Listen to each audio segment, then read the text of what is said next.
আচ্ছা, ভবিষ্যতের গাড়ি বলতে আমাদের কি মনে হয়? সেই যে ছোটবেলা থেকে সায়েন্স ফিকশন সিনেমা বা কার্টুনে দেখে এসেছি, রাস্তায় জ্যাম লাগলেই গাড়িটা ডানা মেলে আকাশে উড়ে গেল। তো প্রশ্নটা হলো, সেই উড়ন্ত গাড়ি কি আসলেই আসছে? চলুন আজ এই ব্যাপারটা নিয়ে একটু গভীরভাবে জানা যাক। সত্যি বলতে এই স্বপ্নটা কিন্তু আজকের নয়, প্রায় ১০০ বছরেরও বেশি সময় ধরে আমাদের এই উড়ন্ত গাড়ির স্বপ্ন দেখানো হচ্ছে। কিন্তু এতদিনও তো কিছু হলো না। তাহলে এখন কি পরিস্থিতি বদলেছে? সেই স্বপ্নটা কি সত্যি হওয়ার পথে? আজকের এই বিশ্লেষণে আমরা এই উত্তরটাই খুঁজব।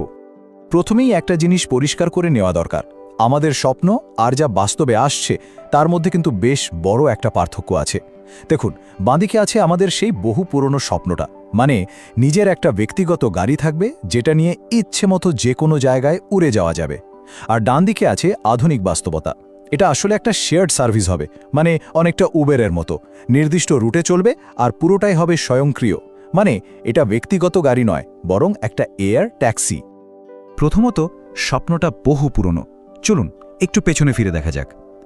এত আকর্ষণীয় একটা আইডিয়া, অথচ কেন এটা এতদিন ধরে কেবল স্বপ্নই রয়ে গেল? এর পেছনের কারণগুলো কিন্তু বেশ জটিল। আর এখানেই চলে আসে বাস্তবতার প্রশ্ন। স্বপ্নের জগৎ থেকে যখনই আমরা বাস্তবের মাটিতে নামি, তখনই দেখি যে ব্যক্তিগত উড়ন্ত যান তৈরির পথে অনেক বড় বড় বাধা দাঁড়িয়ে আছে। এগুলো টপকানো কিন্তু মোটেও সহজ কাজ ছিল না। এখানে দেখুন, প্রধানত 4টে বড় চ্যালেঞ্জ আছে। প্রথমটা হলো ব্যাটারি টেকনোলজি। ভাবুন তো, একটা যানকে আকাশে ওড়ানোর জন্য যে বিশাল শক্তি দরকার, সেই তুলনায় ব্যাটারির ওজন একটা বিরাট সমস্যা।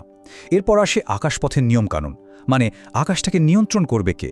হাজার হাজার গাড়ি যখন আকাশে উড়বে, তখন দুর্ঘটনা এড়ানো যাবে কিভাবে? তৃতীয়ত নিরাপত্তা। শহরের ওপর দিয়ে ওড়ার জন্য এগুলো যে 100% নিরাপদ, সেটার প্রমাণ দেওয়া আর সার্টিফিকেট পাওয়া একটা বিরাট ব্যাপার। আর সবশেষে অবশ্যই টাকা পয়সার হিসেব। এটাকে সাধারণ মানুষের নাগালের মধ্যে আনতে হবে। তো এই সবগুলো বাধা পার করাটাই আসল চ্যালেঞ্জ। তাহলে এখন কি তৈরি হচ্ছে? চলুন এইবার আজকের উড়ন্ত যানগুলোর সাথে পরিচিত হওয়া যাক। আর হ্যাঁ, প্রথমে বলে রাখি, এগুলো কিন্তু সিনেমায় দেখা ডানাওয়ালা গাড়ির মতো একদমই নয়। এটা একেবারেই নতুন এক ধরনের প্রযুক্তি। এই টেকনোলজির একটা গালভরা নাম আছে, ইভিটল বা ইভিটল। এর পুরো কথাটা হলো electric vertical take off and landing aircraft. কঠিন শোনালো? সহজ করে বললে এটা অনেকটা একটা বড়সড় শব্দহীন ড্রোন, যা মানুষ বহন করতে পারে। এর সবচেয়ে বড় সুবিধা হলো এর জন্য কোনো রানওয়ের দরকার হয় না। এটা হেলিকপ্টারের মতোই সোজাসুজি উড়তে এবং নামতে পারে। এই টেবিলটা দেখলে বিষয়টা আরও পরিষ্কার হবে। এখানে বিভিন্ন ধরনের ইভিটলের একটা তুলনা দেওয়া হয়েছে। যেমন ধরুন আরবান হপার মডেলটা, এটা দুজন যাত্রী নিয়ে শহরের মধ্যেই মোটামুটি 25 কিলোমিটার পর্যন্ত যেতে পারবে, মানে এটা হলো পারফেক্ট এয়ার ট্যাক্সি। আবার রিজিওনাল কানেক্টর নামে যে মডেলটা দেখছেন, সেটা 4 জন যাত্রী নিয়ে এক শহর থেকে অন্য শহরে প্রায় 100 কিলোমিটার পর্যন্ত যেতে পারবে। তার মানে প্রয়োজন অনুযায়ী বিভিন্ন ধরনের যান তৈরি করা হচ্ছে। বেশ, তাহলে তো অনেক কিছুই জানা গেল। এবার আসল প্রশ্নে আসা যাক, তাই না? আমরা সাধারণ মানুষ কবে নাগাদ এই এয়ার ট্যাক্সিগুলো ব্যবহার করতে পারবো? এর একটা বাস্তবসম্মত টাইমলাইন কি হতে পারে? দেখুন, এটা কিন্তু একদিনে হবে না।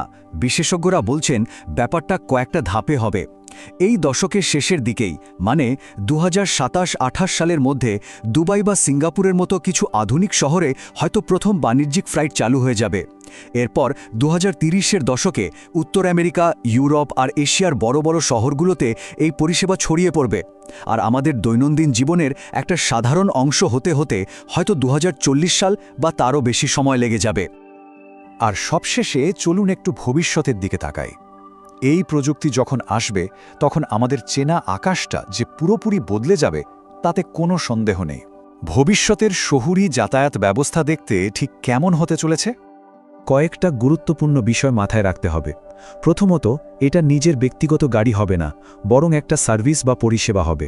দ্বিতীয়ত, এগুলো বিদ্যুতে চলবে, তাই হবে প্রায় শব্দহীন আর দূষণমুক্ত। তৃতীয়ত, বেশিরভাগই চলবে স্বয়ংক্রিয়ভাবে, মানে এআই দিয়ে। চতুর্থত, এগুলোকে শহরের বাস, মেট্রো, ট্রেনের মতো অন্যান্য পরিবহন ব্যবস্থার সঙ্গে সুন্দরভাবে জুড়ে দেওয়া হবে। আর হ্যাঁ, এটা ঠিক যে শুরুর দিকে এটা বেশ খরচ সাপেক্ষ একটা প্রিমিয়াম সার্ভিস হিসেবেই আসবে। সুতরাং সব মিলিয়ে যা দাঁড়ালো তা হলো, উড়ন্ত গাড়ি সত্যিই আসছে, কিন্তু সেটা সেই গাড়ি নয় যার স্বপ্ন আমরা এত দিন ধরে দেখে এসেছি। আমাদের কল্পনা আর বাস্তবের মধ্যে একটা দারুণ মেলবন্ধন ঘটতে চলেছে। শেষে শুধু একটা প্রশ্ন রেখে যেতে চাই, আমাদের শহরের আকাশ কি তাহলে ভবিষ্যতের নতুন হাইওয়ে হয়ে উঠতে চলেছে? ব্যাপারটা ভাবার মতো, তাই না?